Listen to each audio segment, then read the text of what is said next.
Hey there, science fans. Today we're diving into a serious topic, nuclear bombs. These incredibly powerful weapons use the science of atoms to release enormous amounts of energy. There are two main types of nuclear bombs, fission bombs and fusion bombs. Fission bombs, the first type ever developed, work by splitting atoms apart. Fusion bombs, on the other hand, work by fusing atoms together.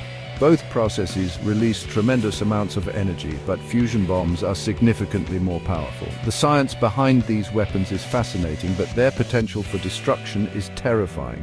It's essential to understand how they work and the devastating effects they have. So let's explore the science behind nuclear bombs and their impact on the world. Fission bombs, like those dropped on Hiroshima and Nagasaki in 1945, utilize nuclear fission. This process involves splitting the nucleus of an atom, typically uranium or plutonium, into two smaller nuclei. This splitting releases a massive amount of energy. Imagine splitting a tiny atom smaller than a speck of dust, and it releases enough energy to destroy a city. It all starts with a neutron, a subatomic particle, striking the nucleus of a uranium or plutonium atom. This impact causes the atom to become unstable and split, releasing more neutrons and a tremendous amount of energy. These newly released neutrons then strike other uranium or plutonium atoms, causing them to split as well. This creates a chain reaction, with each split atom releasing energy and triggering more splits. This rapid, exponential chain reaction results in the massive explosion of a fission bomb. Now let's talk about fusion bombs, the most powerful weapons ever created. Fusion bombs, also known as hydrogen bombs or thermonuclear bombs, use nuclear fusion to release energy. This process involves fusing two light atomic nuclei, typically isotopes of hydrogen called deuterium and tritium, into a heavier nucleus such as helium. This fusion process releases even more energy than fission. It's the same process that powers the sun. Building a fusion bomb is like trying to create a mini sun on Earth. It's incredibly complex and requires incredibly high temperatures and pressures. Fusion bombs use a two-stage design.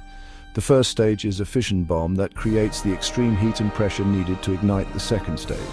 This second stage contains the fusion fuel, deuterium and tritium.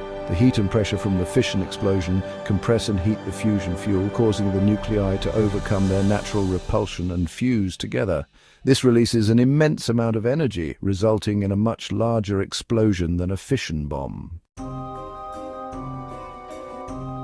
The explosion of a nuclear bomb, whether fission or fusion, releases an unimaginable amount of energy, leading to devastating and long-lasting consequences.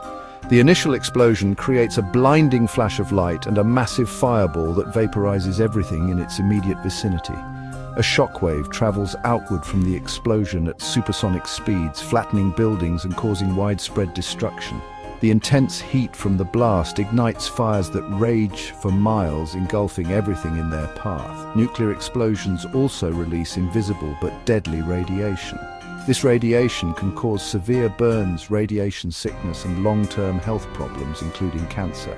The explosion also creates an electromagnetic pulse, or EMP, that can disrupt or destroy electronic equipment, potentially crippling communication and infrastructure. After the initial blast, radioactive fallout contaminates the air, water, and ground, posing long-term health risk. The effects of a nuclear explosion are catastrophic and far-reaching, serving as a stark reminder of the immense destructive power of these weapons.